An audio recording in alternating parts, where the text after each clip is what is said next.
बहुत बहुत स्वागत व अभिनंदन करता हूँ। दोस्तों, जीवन मनुष्य योनि में अगर प्राप्त हुआ है तो इस शरीर को त्यागना भी है, शरीर को पूरा करके किसी और योनि में जन्म भी लेना है। किस योनि में जन्म मिलेगा ये निर्धारित करता है हमारे कर्मों के आधार पर।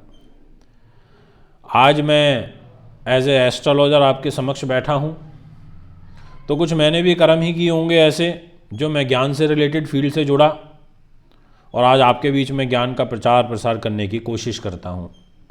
इस जन्म में कैसा काम कर रहा हूँ इससे मेरा अगला भविष्य निर्धारित होगा। मित्रों, अमृत और मृत्यु ये बहुत महत्वपूर्ण वर्ड हैं दोनों। अमृत और मृत्यु दोनों के दोनों इस शरीर में स्थित हैं, इस शरीर के बाहर नहीं है। समझना बात को गहराई से। महाभारत में बहुत अच्छे तरीके से इसका व्याख्यान किया हुआ है। मनुष्य मोह से, जी हाँ, मोह से मृत्यु को और सत्य से अमृत को प्राप्त करता है। मोह के माया जाल में बढ़ते रहते हैं, बढ़ते रहते हैं, बढ़ते रहते हैं, बढ़ते रहते हैं और मृत्यु के रास्ते पे चले जाते हैं। एक साधारण मृत्यु को प्राप्त हो जाते हैं। और जब इस मोह में पढ़ते चले जाते हैं, पढ़ते चले जाते हैं तो पाप भी कर पड़ते हैं, लालच के वशीभूत होकर, क्योंकि मोह तो कराएगा ही। और जब सत्य से आगे बढ़ते हैं तो समझ लीजिए अमृत को प्राप्त कर रहे हैं।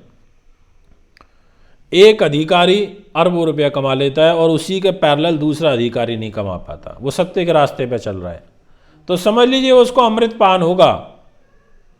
उसको जो योनि मिलेगी वो बहुत अच्छी मिल सकती है। मित्रों, ये बहुत फैक्ट है, इसको समझने की जरूरत है। जब भी कुछ गलत करते हैं तो अंदर की आवाज जरूर हमारी ये कह देती है कि हमने गलत किया। आज हम आपसे बात करेंगे सभी तुला राशि के जातकों के बारे में, जिनके ऊपर से अभी अभी हाल ही में शनि की ढैया खत्म हुई है। और इस शनि की ढैया के खत्म होने से या एक नई ऊर्जा का संचार आपके जीवन में हुआ है। इसलिए सबसे पहले तो शनि की ढैया खत्म होने के लिए मैं आपको बधाई संदेश देता हूं। आपको ग्रह स्थिति से अवगत करा देता हूं कि कौन सी तारीख को किस ग्रह का राशि परिवर्तन होगा। प्रणाम स्वीकार करिए, खुश रहिए, स्वस्थ रहिए, अपना ध्यान रखिए, अपने घर के परिवार के बड़े लोगों का भी ध्यान रखिए। सूर्यदेव 13 फरवरी को राशि परिवर्तन करके कुंभ में आएंगे। शनि के साथ युति होगी जो कि अच्छी नहीं रहेगी। इसके अलावा मंगल ग्रह पूरे महीने वृषभ राशि में रहेंगे और बुध ग्रह 7 से लेकर के 27 फरवरी तक मकर में आएंगे। ये एक आपके लिए पॉजिटिव साइन जरूर रहेगा।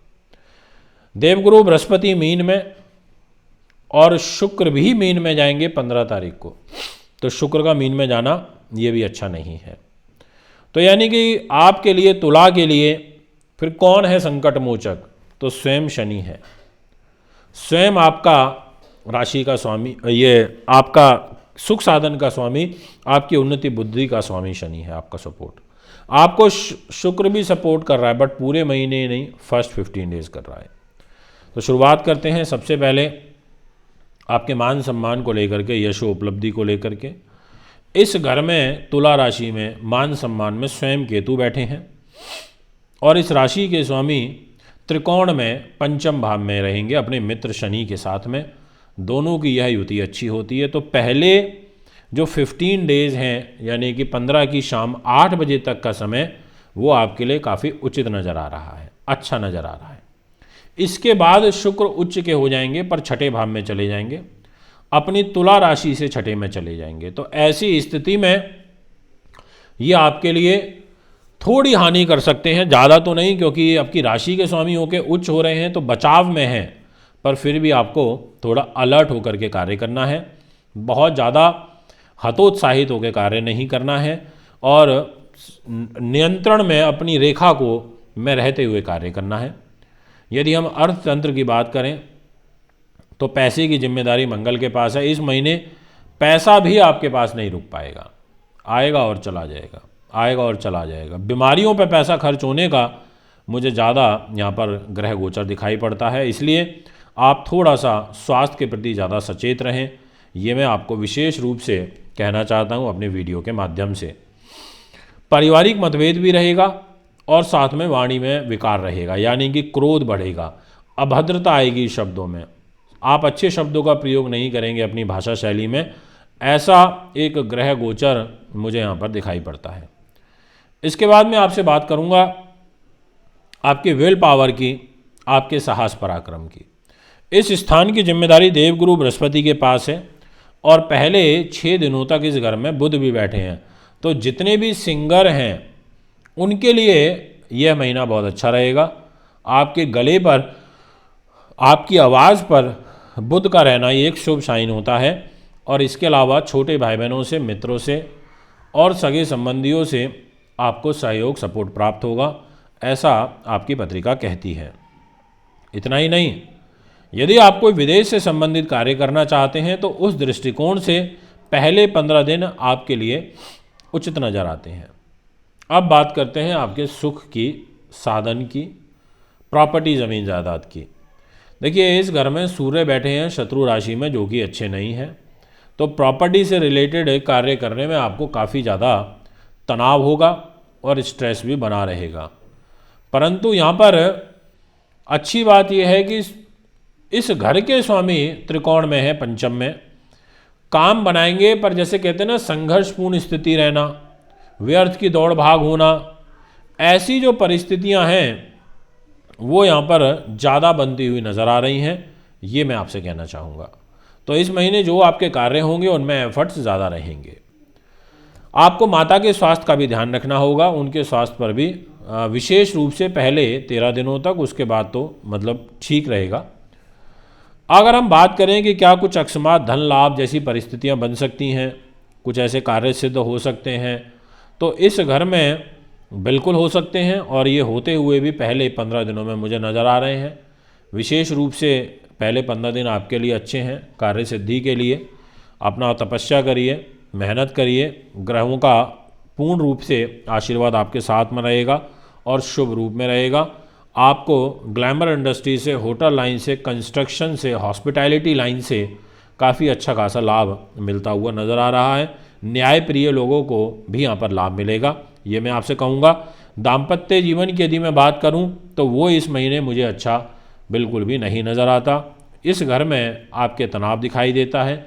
शनि की तीसरी दृष्टि आपके दाम्पत्य जीवन पर है और वह भी नीच मेष राशि पर है, इस वजह से दिक्कत रहेगी।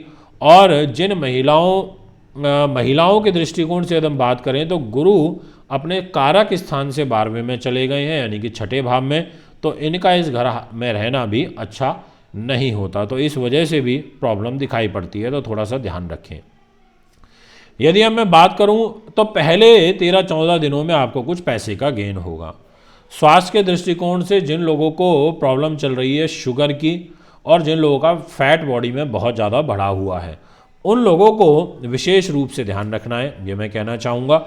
और भाग्य की यदि हम बात करें तो भाग्येश आपके बुध हैं, त्रिकोण में रहेंगे और वो भी मजबूत स्थिति में रहेंगे, तो इसलिए आपको भाग्य का तो सहयोग मिलता रहेगा। पर जैसा मैंने शुरू में बताया कि इस महीने दौड़ भाग, दौड़ धूप ये काफ़ी ज़्यादा दिखाई पड़ती है, इसलिए इस बात का भी ध्यान रखना है।